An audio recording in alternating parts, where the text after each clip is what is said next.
estrenos, animes, año de 1963 según Calátolas o LOL Weapon para los amigos. Muy buenas a todos, soy Cala37. Bienvenidos a los estrenos anime otoño 2025. Bueno, te has pasado de Anime año. Primavera 2016. Creo que esto fue de los comienzos, ¿no? De los comienzos cuando empezó a recopilar animes de temporada. Sí, muy para atrás, muy para atrás.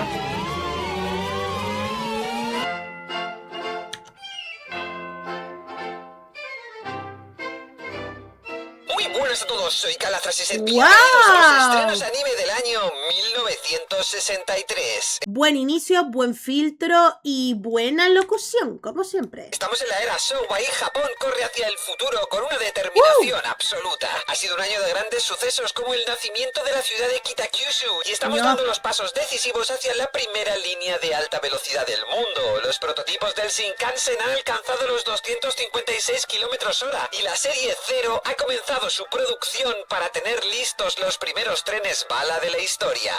Muy buena introducción de época histórica y de las tecnologías para ese entonces avanzadas que tenía la sociedad humana. Muy bien, muy bien. Va ahí compaginando. Pero también ha sido un año de duros golpes. Las fuertes Sí. nevadas en el noroeste de Honshu provocaron cientos de heridos y fallecidos, y el fatídico 9 de noviembre ocurrieron dos tragedias simultáneas. La explosión en la mina de carbón de Mike, con 458 fallecidos, y el accidente ferroviario de Tsurumi, con 162 víctimas. Un terrible coste humano que refleja el ansia de progreso del país. Finalmente, la población sigue dividida por el incidente de Sayama, que abre ante nosotros un debate nacional sobre la discriminación social y la justicia. Sí, esto daba un duro golpe, es consecuencias de tantos desastres. Sin embargo, en medio de este Japón que sufre y se transforma, nació algo completamente nuevo: la creación de la primera animación televisiva propia y original. Tomando un poco de información sobre el futuro venidero, lo llamaremos a partir de ahora anime. ¡Comenzamos! ¡Let's go! H-Man, el hombre 8. Empezó Azuma por Hachiro, H-Man. detective de policía, un día es asesinado mientras investigaba una organización criminal. Su cuerpo ¡Guau! queda totalmente irrecuperable, aunque una parte de este se salva, efectivamente, su cerebro. En aquel momento, el famoso Dr. Tani llevaba un tiempo trabajando en su proyecto más secreto: transferir la mente humana a un cuerpo artificial. ¿Qué Deseaba dice? crear un ser, un soldado, un agente perfecto, capaz de combatir al crimen más allá de los límites humanos. Sin embargo, el experimento no era nada sencillo y ya había fracasado 7 veces antes. Fue con la llegada del cerebro de Azuma que al fin la intervención tuvo éxito, y así fue creado H-Man, el octavo experimento. Revivido, o mejor dicho, transformado en un cyborg de cerebro humano y cuerpo cibernético, Azuma usará sus nuevos superpoderes para combatir contra el mal. Entre estos encontramos la fuerza sobrehumana, pero sobre todo su supervelocidad, además de tener la habilidad de cambiar de apariencia a voluntad. La serie era totalmente episódica y con capítulos que presentaban un problema en forma de desastre o enemigo. Entonces llegaba H-Man para derrotarlo y salvar la situación. Esta se permitía explorar en pequeñas dosis temas como la identidad humana, la vida después de la muerte y un futuro con la ciencia como principal salvación y a la vez condena. Otro punto muy curioso es que H-Man, como androide, necesitaba energía para vivir, pero esta no llegaba de la electricidad, sino de un paquete de cigarrillos especiales que siempre llevaba consigo. Por lo que siempre que Azuma se sentía bajo de fuerzas, este se ponía a fumar delante de todo el público, algo que en los tiempos actuales puede contrastar bastante, pero que antiguamente servía para acrecentar la masculinidad del protagonista, su dureza y su madurez. Como habréis notado por sus increíbles similitudes, estamos hablando de un Robocop muchísimo antes de que saliera Robocop, por supuesto mostrando una perspectiva y un futuro más esperanzador que el universo cínico y corporativo de Robocop. Aunque si te pones a profundizar de verdad, ya existió otro Robocop incluso antes de H-Man, aunque aquí nos estaríamos saliendo del mundo del anime. H-Man se emitió por primera vez el 7 de noviembre de 1963 y tuvo 56 episodios, creados por el antiguo estudio TCJ. El anime fue dirigido por Hiroyuki Kawashima. Me suena. Y es que en 1900... Me suena, pero increíble. ¿Se imaginan este anime en remake actual en 2026 o 2027? Memeo, estaría guapo. Pero fumando, bueno, yo no fumaría cigarrillo, fumaría vapor, ¿no? Fumarían vapor como para ser progre y moderno. Fue dirigido por Hiroyuki Kawashima. Me veo, Y es que en 1963 no existía la industria gigantesca que conocemos hoy. Todo estaba empezando, eran obras pequeñas, primitivas, en blanco y negro. Pero precisamente por esto tenían tanto valor. Era el primer paso de algo que con el tiempo se transformaría por completo. A veces todo gran cambio comienza así, con una primera decisión. Y para tomar esa primera decisión, esa evolución, aquí llega mi recomendación. Bueno. Super Chan es una plataforma. Bueno, aquí va el sponsor. Volvemos al anime. 50% de descuento en cualquiera de sus programas. Y ahora, volvamos al pasado del anime. Vale.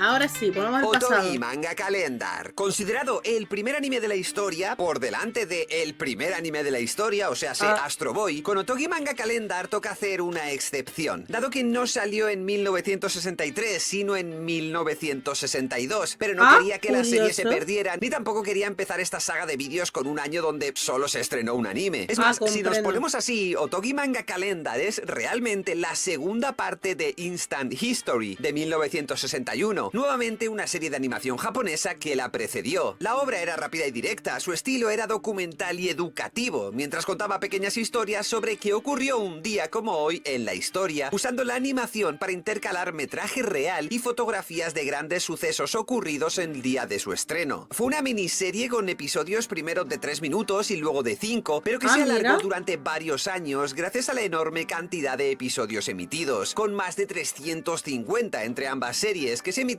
a 6 episodios por semana. No había protagonista, no había antagonistas y el metraje es muy difícil de encontrar, al menos fuera de Japón. El estudio que la trajo a la vida fue Otogi Production y su director Ryuichi Yokoyama, que podría ser considerado como el padre del anime, o sea, Osamu Tezuka. Ryuichi Yokoyama se dedicó al manga desde 1963, aunque este en aquel entonces aparecía en formato corto como tira cómica en los periódicos. Fue el creador del primer manga en ser adaptado a live action y batió récords con casi 40 años de publicación de sus historias en los periódicos con los que trabajaba. Otogi Manga Calendar fue su primera serie de televisión y la primera en ser creada en el mundo del anime. ¡Qué pasada!, ¿no? Zenny. ¡Qué pasada!, ¿no? Lo único viejo que tenemos los videojuegos y los animes, pues. El único vicio que tenemos los videojuegos y los animes. Me dieron ganas de ver La Pantera Rosa. Pues me echan un ojo. El conocido como primer ecchi de la historia.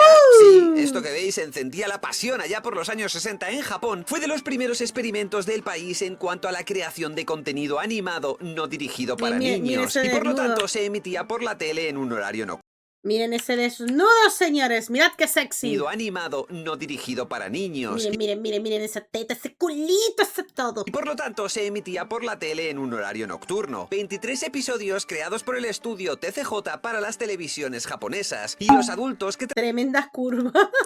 ¿Sabes? Empecemos. Que la chica está muy guapa, Episodios creados por el estudio TCJ para las televisiones japonesas y los adultos que trasnochaban para verla. La historia nos lleva a la ficticia y antigua ciudad china de Taoyuan, habitada exclusivamente por ermitaños taoístas. Allí, dichos ermitaños se dejaban llevar por dos pasiones. Uno, la práctica de la magia y la alquimia, y dos, los placeres de la carne, que casi siempre arrastraban a los discípulos más jóvenes por culpa de tres hermanas muy recurrentes en la historia. Cada episodio es una comedia romántica con sátira social y unas escenas que para los estándares de la época eran bastante atrevidas y picantes, por decirlo de alguna manera. Su director fue Shigeharu Kaneko y la historia original provenía del manga de mismo nombre creado por Kokojima. Kokojima y Seinen Buraku tienen otro récord como la publicación semanal más duradera de la historia. Esta comenzó en 1956, 7 años antes de su anime, y entró en hiatus en 2014, un año antes de que el mangaka falleciera.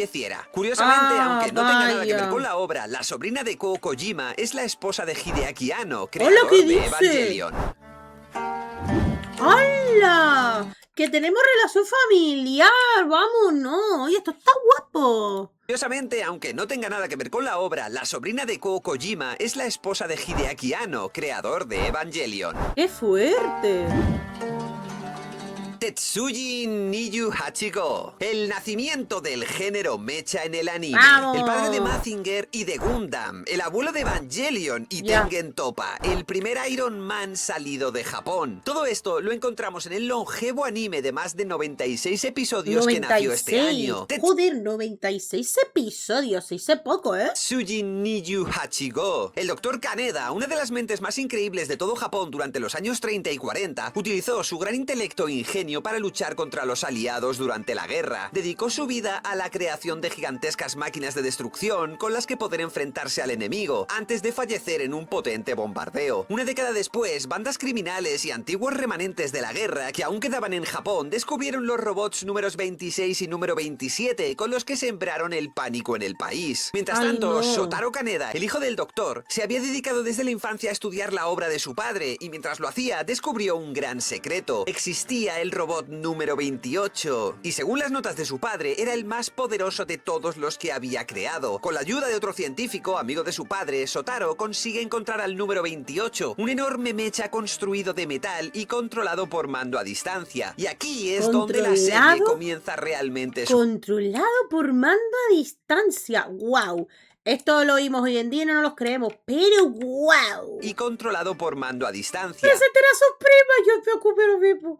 Y aquí es donde la serie comienza realmente su historia y adopta una estructura episódica, aunque con pequeños avances en la trama general. Nuevamente nos encontramos con una de las primeras series donde ya podemos distinguir claramente a los protagonistas, Shotaro, el número 28 y sus aliados en la policía y la comunidad científica, frente a los antagonistas, bandas criminales japonesas, antiguos remanentes de la guerra e incluso amenazas que venían de más allá del planeta. Porque sí, Tetsuji Niyu Hachiko llega incluso al espacio con una raza alienígena con sus propios mechas atacando la Tierra, obligando al protagonista a usar su robot teledirigido para defenderla. La serie, aunque de carácter infantil en apariencia, ya mostraba ese rasgo tan propio del anime, no crear algo estrictamente para niños, sino algo disfrutable por todas las audiencias. Todo ello al tratar temas como el uso de las herramientas y si es legítimo construirlas, cuando pueden ser utilizadas tanto para el bien como para el mal, especialmente teniendo en cuenta que el mecha protagonista no posee una personalidad propia, a diferencia de otros robots famosos que llegarían después. Y por supuesto también tiene todo el trasfondo bélico y de posguerra que claramente quedó plasmado a lo largo de la serie. El anime fue dirigido por Yonehiko Watanabe y el manga original, publicado en 1956, lo cual nos indica que el manga hablaba del presente de Japón, aunque estemos escuchando fechas tan antiguas, fue creado por Mitsuteru Yokoyama, otro de los grandes nombres del manga de la época junto a Osamu Tezuka. Yokoyama es considerado el padre de los protomechas, utilizando sus robots no como héroes con personalidad, sino como armas peligrosas y moralmente ambiguas. Agüita, ¿eh? Oye, el 63 pega fuerte, ¿no? Pero si se jode la antena en plena pelea, ¿te imaginas? Con el mando. Y moralmente ambiguas. Con el mando a distancia ahí, ¡pum! Y se me rompió la antena.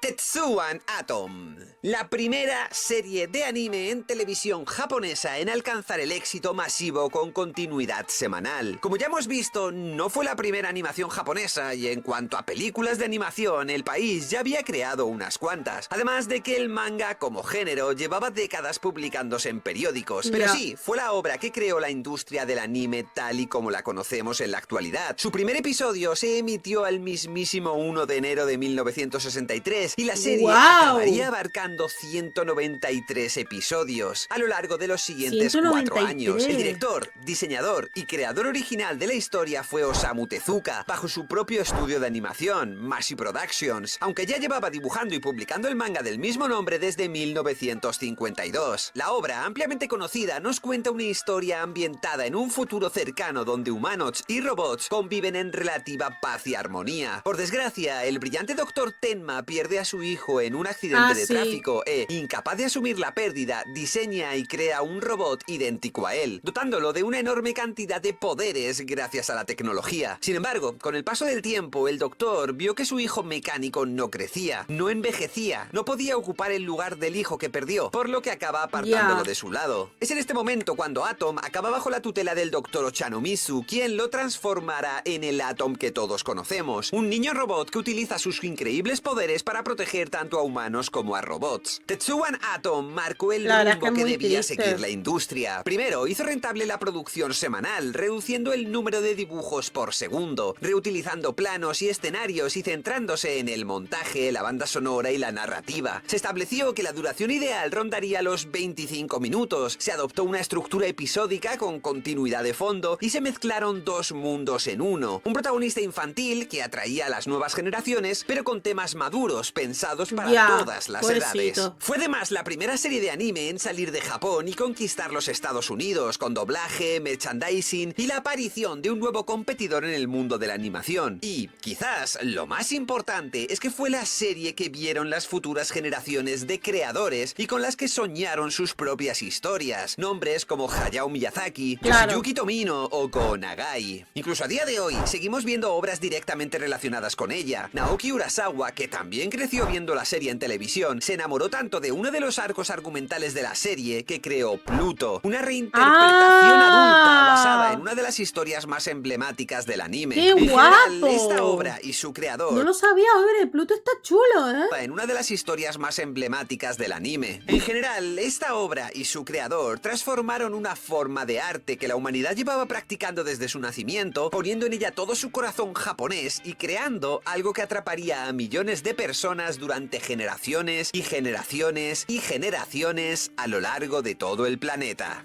Increíble, Astrobot. Bueno, Astrobot no Astro Boy. Es que Astrobot lo confundo con el del videojuego de Astrobot. Eh, Me parece de las historias más trágicas. ¿Cómo es posible que seas un robot creado con la ideología de un padre tras no superar el duelo de la pérdida de su hijo? Lo diga, a tomar por culo, ya no me sirve. Y un robot le dé todo, y un doctor le dé todo el cariño del mundo, un científico y etcétera. Pobrecito. Pero sí, en el 63 pocos animes, ¿eh? Y los estrenos anime 1963. ¿Cuántos verás? ¿Cuáles ignorarás? ¿Dará tiempo a ver tal cantidad de animes con tantísimos Joder. episodios cada uno? Lo comprobaremos dentro de poco. Hasta la próxima. Ostras, pues no lo sabremos, ¿eh? ¿Ustedes qué creen? ¿Lo podremos ver o no podremos ver? Este de hecho dura menos, ¿no?